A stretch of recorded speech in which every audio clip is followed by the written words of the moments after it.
Hello students. इस video lecture में हम डीएनए फिंगरप्रिंटिंग या डीएनए प्रोफाइलिंग के बारे में पढ़ेंगे। डीएनए फिंगरप्रिंटिंग या डीएनए प्रोफाइलिंग क्या होती है? तो this is the technique to differentiate between individual of the same species. इसका क्या मतलब हुआ? फॉर एग्जांपल हमारे पास यहाँ पर दो इंडिविजुअल्स हैं, एक ए और एक बी। अब क्योंकि ये ह्यूमंस में दो इंडिविजुअल्स है, सेम स्पीसीज है, लेकिन अब हम इनमें डिफरेंशिएट कैसे कर पाएंगे? कैसे हमें पता लगाते हैं कि दो इंडिविजुअल्स किस बेसिस पे डिफरेंट होते हैं? तो उस टेक्निक के लिए हम क्या यूज करते हैं? आपका डीएनए फिंगरप्रिंटिंग यूज करते हैं। इसका मेनली जो यूज किया जाता है, फॉर एग्जाम्पल हॉस्पिटल्स में चाइल्ड डिस्प्यूट हो जाता है, कभी कभी जो चाइल्ड होते हैं वो एक्सचेंज हो जाते हैं तो पेरेंट डिस्प्यूट करते हैं, या फिर कहीं पर कोई क्राइम सीन हुआ है तो वहां पर हम सस्पेक्ट और जो आपका क्रिमिनल होता है उसको डिसाइड करने में कौन रियल क्रिमिनल है उसके बारे में पता करने के लिए इस टेक्निक का यूज करते हैं। तो डीएनए ये यहाँ पर हम क्या चेक करते हैं? तो आपको पता है कि किसी भी दो इंडिविजुअल्स या फिर जितने भी ह्यूमंस हैं उनका 99.9% जो डीएनए होता है वो जो होता है आपका सेम होता है। बट वेरिएबिलिटी कहाँ पर आती है? तो 0.1% सीक्वेंसेस में। अब ये जो डिफरेंसेस है ये भी आपको पता है जो ह्यूमन जीनोम है उसमें two types of sequences present होते हैं, एक रिपीटेटिव सीक्वेंसेस जो कि रिपीट करते हैं और एक नॉन रिपीटेटिव। जो रिपीटेटिव सीक्वेंसेस होते हैं उन्हें हम इंट्रोन्स या जंक जीन्स भी बोलते हैं। जो नॉन रिपीटेटिव होते हैं जो कि आपके एक्सॉन्स के फॉर्म में होते हैं। तो यहाँ पर केवल रिपीटेटिव सीक्वेंसेस की बात हो रही है जो कि आपका जंक जीन्स होते हैं।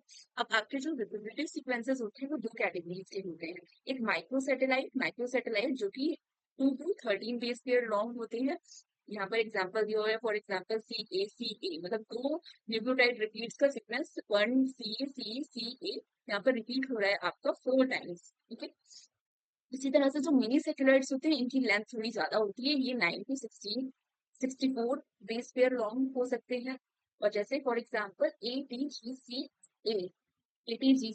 ए ये जो इतना सीक्वेंस है ये आपका 1 2 3 टाइम्स यहाँ पर क्या हो रहा है? रिपीट हो रहा है। तो आई होप कि micro satellite and mini satellite का कंसेप्ट क्लियर हो गया। तो ये दोनों जो इस तरह के सीक्वेंसेस आते हैं ये किसमें आते हैं? रिपीटेबल सीक्वेंसेस होते हैं। इन्हीं को क्या बोलते हैं? ये जो सीक्वेंसेस हैं आपके हाईली कंजर्व होते हैं। कंजर्व का मतलब होता है कि ड्यूरिंग इवोल्यूशन ये चेंज नहीं होते हैं। इन्हीं को variable number of random repeats VNTRs भी बोलते हैं। अब क्या होता है? Within a species the nucleotide sequence of repeat units are highly conserve. ये सीक्वेंसेस क्या है? कंजर्व है।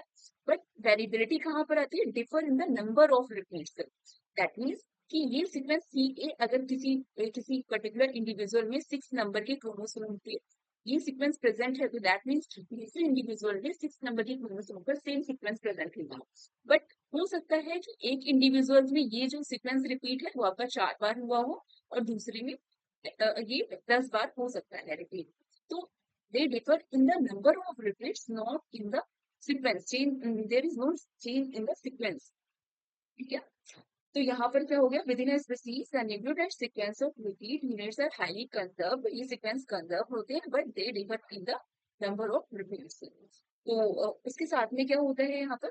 these VNTR जो variable number of random repeats होते हैं these they are bordered by the restriction sites। restriction sites का मतलब अगर हम उनको restriction एंजाइम से ट्रीट करते हैं तो वो आपका रेस्ट्रिक्शन साइट से डिफरेंट डिफरेंट लेंथ के फ्रेगमेंट्स जनरेट करते हैं। अब यहाँ पर बात आती है, अगर किसी पर्टिकुलर इंडिविजुअल में 10 टाइम कोई सीक्वेंस रिपीट हुआ है तो ऑब्वियसली कि उसका जो डीएनए का लेंथ होगा वो ज्यादा होगा, और किसी में अगर 2 टाइम्स स्प्लिट्स होगा तो उसका डीएनए का जो लेंथ होगा वो क्या होगा? छोटा होगा।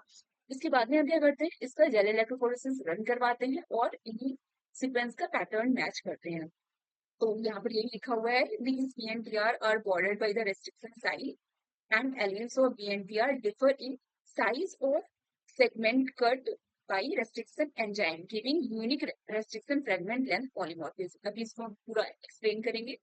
Two individuals are heterozygous at a mini satellite locus and all progeny gain at least one allele from each parents।